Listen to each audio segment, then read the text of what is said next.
ঘটনা, যে টুইটটা আমরা দেখতে পেয়েছি, তাতে কার্যত বাংলার মানুষ, দেশের মানুষ ছি করছে অভিষেক বন্দ্যোপাধ্যায়ের এই মন্তব্যে। তিনি দেশে দাঁড়িয়ে, দেশের মাটিতে দাঁড়িয়ে দেশ বিরোধী মন্তব্য করছেন, কি বলবেন? ছিছি তো মানুষ 10 বছর ধরেই করে আসছে, এবার একটা স্ট্রং অ্যাকশন হওয়া দরকার। আমি যদি স্বরাষ্ট্রমন্ত্রকের লোক হতাম, আমি এই মুহূর্তকে অ্যারেস্ট করে নিতাম। এটা তো ওর কপালে ঝুলেই রয়েছে।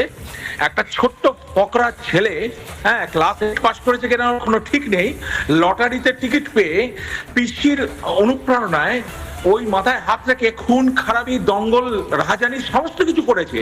আজকে দাঁড়িয়ে ও নেশনকে চ্যালেঞ্জ নিচ্ছে। এটা তো আমি তো মানে I will treat him as a terrorist. Okay আমি টেররিস্ট হিসেবে ট্রিট করব এবং ফুল মিলিটারি পাঠিয়ে ওকে তুলে নেবো, আমি এটাই বলবো। আর কিসের বিলম্ব? আর বিলম্ব নয়, এটাই ও চাইছে এবং সেটাই হয়ে যাক। আমি অনুরোধ করব দিল্লির সমস্ত